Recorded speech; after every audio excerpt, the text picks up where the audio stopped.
नमस्कार दोस्तों, स्वागत है आपका बिहार समाचार में। आइए आज बिहार की 15 बड़ी खबरों को जानते हैं।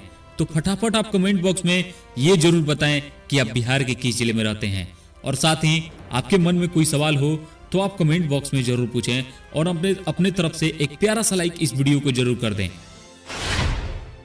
आज की सबसे पहली खबर है, बिहार महापर्व छठ शांतिपूर्ण तरीके से संपन्न हुआ।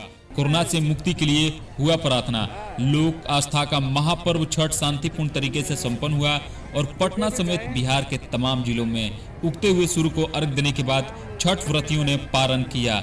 छठ महापर्व को लेकर बिहार समेत उत्तर भारत में उत्साह का माहौल देखा गया। आखिरी दिन उगते सूर्य को अर्घ देने के बाद लोक आस्था का महापर्व छठ पूजा का समापन हुआ। हालांकि इस साल कोरोना संक्रमण को देखते हुए जिला प्रशासन ने आग्रह किया था कि ज्यादा से ज्यादा हो सके तो छठ पूजा घर पर ही मनाएं, जिसका असर भी काफी देखने को मिला। कई जगहों पर छठ व्रती अपने अपने घरों की छत पर पूजा करते देखे गए।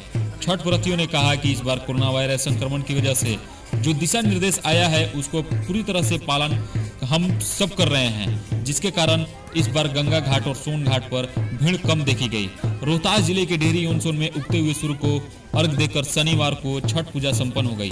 छठ पूजा मनाने वाले व्रतियों ने 36 घंटे का निर्जला व्रत रखकर कड़ी साधना करके सूर्य से अपनी कृपा बनाए रखने की प्रार्थना की और महिलाओं ने छठी मैया और सूर्य भगवान से अपनी संतानों, पति और परिवार की खुशियों मांगी। इसके बाद उन्होंने अपने जिला निर्जला और व्रत का पारण किया। इस दौरान दिनारा, सूर्यपुरा, दावत में छठ घाटों पर व्रतियों के अलावा परिवार के सदस्य की भी काफी भीड़ देखी गई।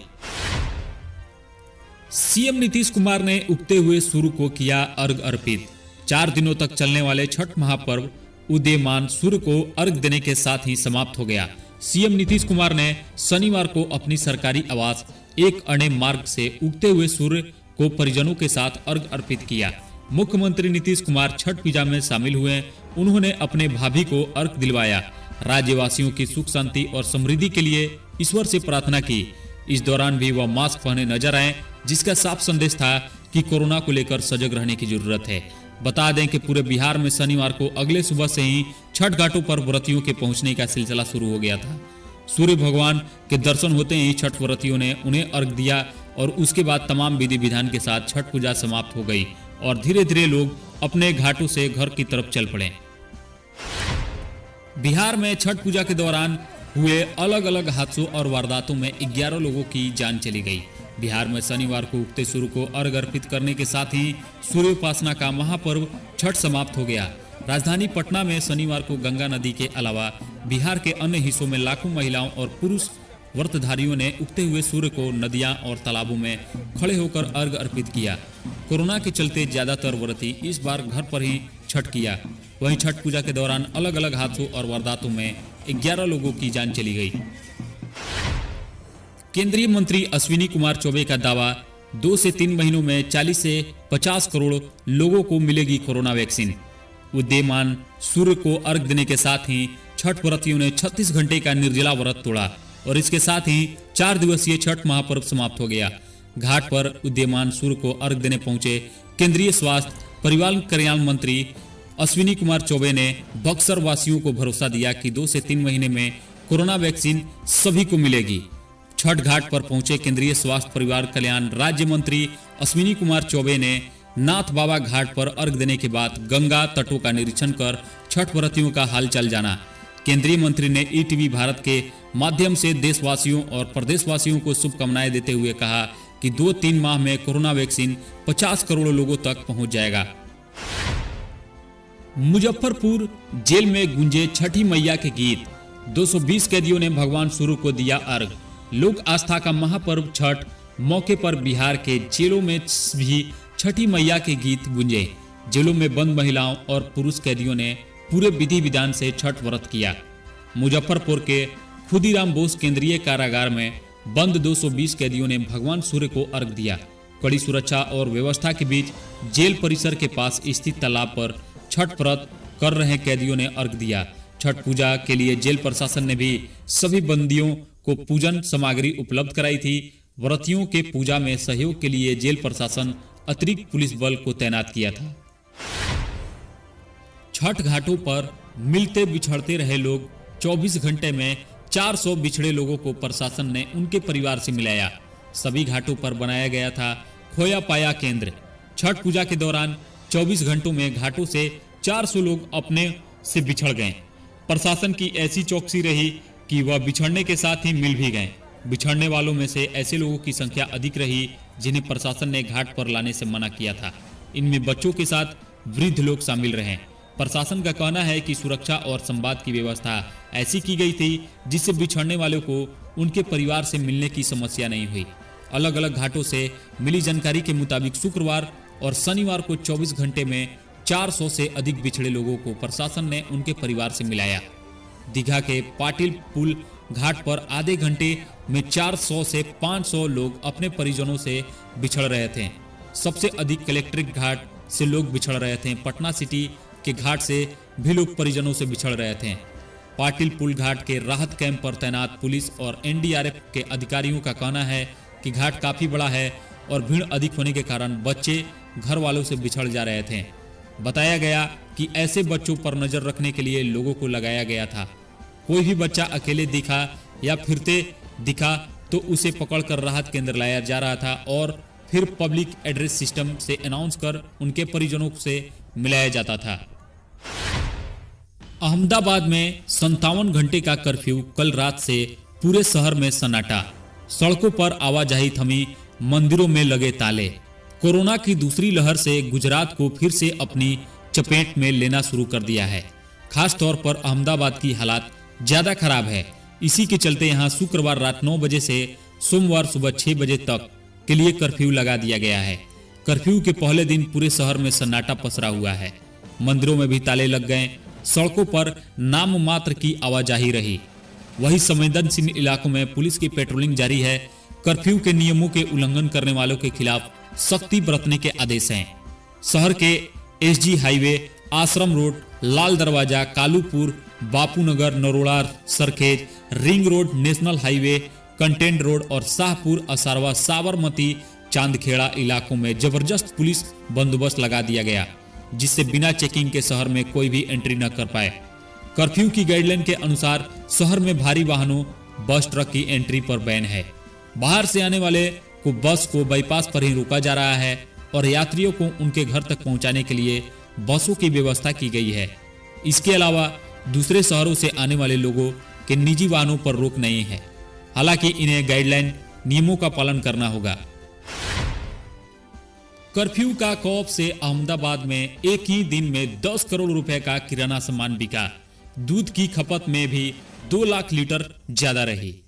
कोरोना के बढ़ते मामलों के चलते अहमदाबाद में शुक्रवार रात 9 बजे से सोमवार सुबह 6 बजे तक के लिए कर्फ्यू लगा दिया गया है। वही कर्फ्यू आगे बढ़ने की अफवाह के चलते लोग सुबह से ही खरीदारी करने बाजार में टूट पड़े। इसके चलते न सिर्फ सब्जियां दुगने भाव में बिकी, बल्कि रोजाना की तुलना में एक ही दिन में यहां 2 लाख लीटर दूध ज्यादा बिक गए और एक ही दिन में 2.5 गुना ज्यादा किराना सामान बिक गया। दूध की खरीदी का आलम तो ये था कि सुबह 11 बजे तक अमूल के सारे पार्लर खाली हो चुके थे। शहर में कोरोना रोजाना 15 से 16 लाख लीटर दूध की खपत होती है, जबकि शुक्रवार को चंद ही घंटों में करीब 18 लाख लीटर दूध बिक गया। वहीं सब्जी मार्केट में भी लोगों की भीड़ टूट पड़ी। इसी कारण सब्जियां दुगनी दाम में बिकी।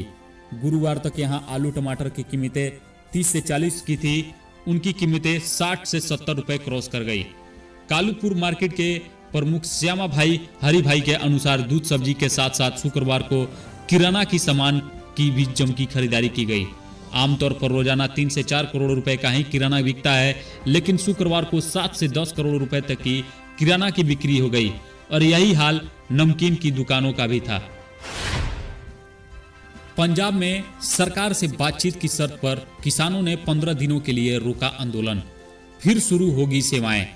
केंद्र के विवादास्पद कृषि कानूनों का विरोध करने के लिए पंजाब के किसानों ने राज्य भर में रेल सुविधाओं को रोक रखा था, लेकिन सोमवार रात से ट्रेन की सेवाएं फिर से शुरू होने जा रही हैं। यह घोषणा किसानों की यूनियनों और मुख्यमंत्री अमरिंदर सिंह के बीच एक बैठक की बात की गई। किसान यूनियनों का कहना है कि वह 15 दिन की अवधि के लिए नाकाबंदी को हटाएंगे। लेकिन यह चेतावनी भी दी है यदि इस मुद्दे पर बातचीत करने और उनके मुद्दे को हल करने में सरकार विफल रही तो इसे फिर से लगाया जाएगा। अमरिंदर सिंह ने घोषणा की कि जाने के तुरंत बाद ट्वीट करते हुए कहा कि उन्होंने किसानों के फैसले का स्वागत किया है और केंद्र से राज्य में रेल सेवाओं को फिर से शुरू करने का आग्रह किया है। उन्होंने यह भी कहा कि किसान यूनियनों के साथ एक उपयोगी बैठक हुई और यह साझा करते हुए खुशी हो रही है कि 23 नवंबर की रात से किसान यूनियनों ने 15 दिनों के लिए रेल रोको नाकाबंदी को समाप्त करने का फैसला किया है। मैं इस कदम का स्वागत करता हूं क्योंकि यह हमारी अर्थव्यवस्था को सामान्य स्थिति बहाल करेगा। मैं केंद्र सरकार से आग्रह करता हूं कि पंजाब में रेल रोको सेवाएं को फिर से शुरू करें। दिल्ली के बाद नोएडा और गाजियाबाद में भी शादियों पर हुई सख्ती। अब सिर्फ 100 लोगों को बुलाने की इजाजत। दिल्ली एनसीआर में बेकाबू होते कोरोना ने अब सरकारों और प्रशासन को फिर से सख्त कदम उठाने के लिए मजबूर कर दिया है। दिल्ली के बाद और गौतम बुद्ध नगर और गाजियाबाद जिला प्रशासन ने भी शादी विवाह और अन्य कार्यक्रम में शामिल होने वाले मेहमानों की संख्या सीमित कर दी है। गौतम बुद्ध नगर गाजियाबाद के जिला अधिकारियों ने शनिवार को अलग अलग आदेश जारी कर अब शादी या अन्य किसी भी कार्यक्रम में 100 से अधिक लोगों के शामिल होने पर रोक लगा दी है। जिला अधिकारियों ने अपने आदेश में कहा है कि नियमों का उल्लंघन करने वालों के खिलाफ सख्त कार्रवाई की जाएगी। इसके साथ ही आदेश में सभी लोगों को मास्क का उपयोग करने और सोशल डिस्टेंसिंग का पालन करने और बार बार हाथ धोने की अपील भी की गई है। दिल्ली की सर्दी ने तोड़ा 14 सालों का रिकॉर्ड। पंजाब हरियाणा में भी ठंड का असर। देश की राजधानी दिल्ली में नवंबर में ही शीतलहर चलने का एहसास होने लगता है। शुक्रवार को ठंड ने नवंबर महीने के 14 सालों के रिकॉर्ड को ध्वस्त कर दिया है। न्यूनतम तापमान महज 7.5 डिग्री गिर गया, जो कि सामान्य से 5 डिग्री कम है। हालांकि 23 नवंबर के बाद ठंड कुछ कम होगी, लेकिन यह राहत आंशिक होगी। इतना ही नहीं, पूरे नवंबर की बात करें तो इस साल नवंबर ठंड के मामलों में दशकों के रिकॉर्ड को तोड़ता दिखाई दे रहा है। उधर पंजाब हरियाणा समेत दूसरे राज्यों में भी शुक्रवार को तापमान सामान्य से नीचे दर्ज किया गया। मौसम विभाग के क्षेत्रीय पूर्वानुमान केंद्र के प्रमुख कुलदीप श्रीवास्तव ने बताया कि 29 नवंबर 2006 के बाद यह पहला मौका है जब दिल्ली का तापमान नवंबर में इतना कम हुआ। 29 नवंबर 2006 को दिल्ली का न्यूनतम तापमान 7.3 डिग्री सेल्सियस दर्ज किया गया था। मौसम विभाग ने कहा कि दिल्ली के इस मौसम में पहली बार शीतलहर का आसार है। आमतौर पर मैदानी इलाकों में लगातार 2 दिन जब तापमान 10 डिग्री सेल्सियस या इससे कम रह रहे हैं तो सामान्य से 4.5 डिग्री सेल्सियस कम होता है। तब मौसम विभाग शीतलहर की घोषणा करता है और श्रीवास्तव ने कहा कि यह मानदंड शुक्रवार को पूरा हो गया। अगर शनिवार को ऐसी स्थिति ऐसी ही रहती है तो हम शनिवार को शीतलहर की घोषणा करेंगे। दोबारा तेजी से बढ़ने लगा कोरोना वायरस का संक्रमण। पिछले 24 घंटे में आए नए केस। देश में कोरोना वायरस से संक्रमितों की संख्या 90,50,000 हो गई, जबकि कोरोना संक्रमण से ठीक होने वालों की संख्या बढ़कर 84.78 लाख पहुंच गई, जिससे देश के लोगों के ठीक होने की दर 93.67% हो गई। केंद्रीय स्वास्थ्य मंत्रालय ने शनिवार को इसकी जानकारी दी। शनिवार सुबह 8 बजे जारी किए गए आंकड़ों के अनुसार देश के पिछले 24 घंटे में कोरोना वायरस के 46,232 नए मामले सामने आए, जिसके बाद संक्रमितों की कुल संख्या 90,50,567 हो गई। मंत्रालय के आंकड़ों के अनुसार कोरोना वायरस के कारण पिछले 24 घंटे में 564 लोगों की मौत हो गई, जिससे मरने वालों की संख्या 1,32,726 तक पहुंच गई।